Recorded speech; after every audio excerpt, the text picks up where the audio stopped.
Pembangunan.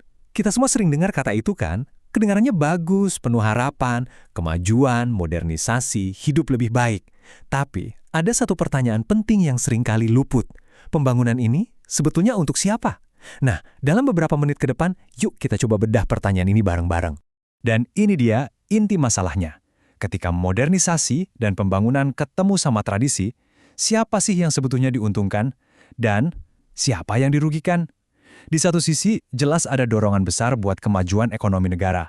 Tapi di sisi lain, ada komunitas-komunitas yang cara hidup dan haknya itu udah ada dari zaman dulu banget. Nah, dinamika yang rumit inilah yang mau kita lihat lebih dalam. Oke, kita mulai dari gambaran besarnya dulu ya. Jadi, benturan antara pembangunan dan masyarakat adat ini sebenarnya bukan cerita baru. Sayangnya, ini terjadi di banyak tempat di seluruh dunia. Sebuah pola yang terus berulang. Nah, ini dia dua kekuatan yang sering kali berhadapan.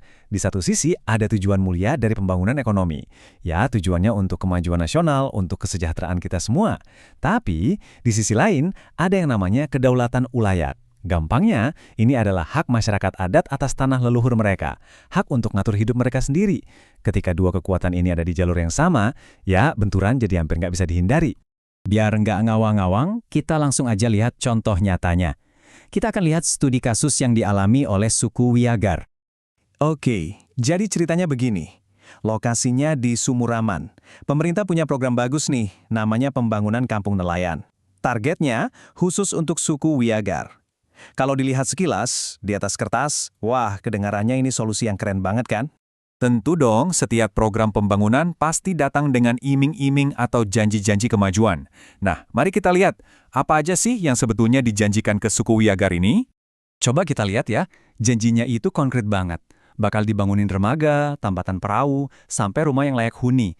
Terus, alat tangkap mereka juga mau dimodernisasi, pakai teknologi baru. Nah, yang paling penting nih, mereka dijanjikan akses pasar yang lebih luas. Harapannya, tentu saja pendapatan keluarga bisa meningkat. Kalau dengar ini semua, rasanya positif dan logis banget ya.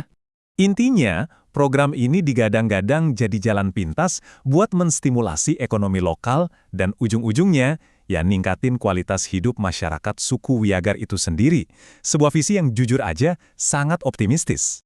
Tapi, nah disinilah ceritanya jadi nggak sesederhana itu. Di balik semua janji manis tadi, ternyata ada masalah yang cukup mendasar. Masalahnya ada di cara kebijakan ini dibuat.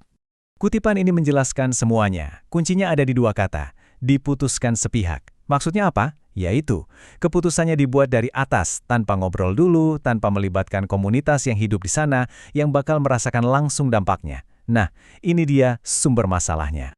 Supaya lebih jelas, kita balik lagi sebentar ke konsep kedaulatan ulayat tadi. Penting untuk diingat ya, ini tuh bukan cuma soal, oh ini tanah saya. Bukan, ini lebih dalam dari itu.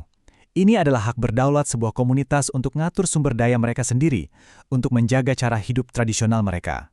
Dan hak inilah yang rasanya, ya, diabaikan ketika keputusan datang dari luar, tanpa ada obrolan atau persetujuan.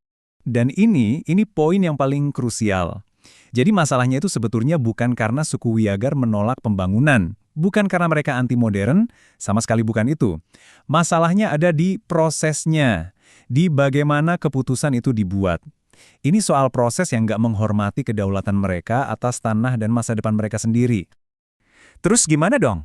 Apa pembangunan dan hak adat itu selamanya harus berantem?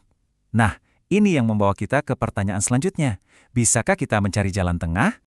Tantangannya jadi jelas banget. Gimana caranya menyeimbangkan dua hal ini? Di satu sisi ada tujuan ekonomi nasional yang penting, tapi di sisi lain ada hak-hak fundamental masyarakat adat yang nggak bisa diganggu-gugat. Ini dilema besar yang dihadapi banyak negara, termasuk Indonesia. Sebagai penutup, saya mau meninggalkan satu pertanyaan untuk kita renungkan bareng-bareng. Gimana caranya kita bisa memastikan kalau pembangunan itu benar-benar maju untuk melayani masyarakat, bukan malah sebaliknya, melenyapkan hak dan kedaulatan mereka? Jawaban dari pertanyaan ini bakal menentukan nasib banyak sekali komunitas, bukan cuma suku Wiagar di Sumuraman, tapi juga di seluruh penjuru negeri.